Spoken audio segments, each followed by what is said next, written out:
మార్చి మాసంలో సింహరాశి జాతక లేక గోచార ఫలితాలు ఎలా ఉండబోతున్నాయో తెలిస్తే ఖచ్చితంగా మీరు షాక్ అవుతారు. శివయ్య అనుగ్రహం ఈ రాశి వారికి విపరీతంగా పట్టబోతుంది. అదృష్టవంతులు కాబోతున్నారు. ప్రతి పనిలో విజయం సాధిస్తారు. అఖండ రాజయోగం పడుతుంది. అప్పులన్నీ తీరుతాయి. వాహనాలు కొనుగోలు చేస్తారు. కారు, బైక్ లాంటివి కొంటారు.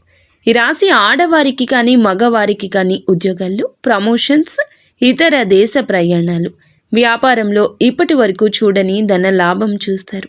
ప్రేమించిన వాళ్ళు దక్కుతారు. ఇంకా ఇతరత్ర ఎటువంటి సందేహాలు సమస్యలు ఉన్న భార్యాభర్తల సమస్యలు, సంతాన సమస్యలు, ఆస్తి తగాదాలు, ప్రేమించిన వారు దూరం కావడము, కోరుకున్న వారి గురించి ఆలోచనలతో మానసిక బాధలు, ప్రతి సమస్యకు కూడా మా గురువు గారు మీకు పరిష్కార మార్గాన్ని అందించగలరు. దయచేసి నమ్మకంతో మా గురువు గారికి ఫోన్ చేయండి. సమస్యల పరిష్కారాన్ని పొందండి.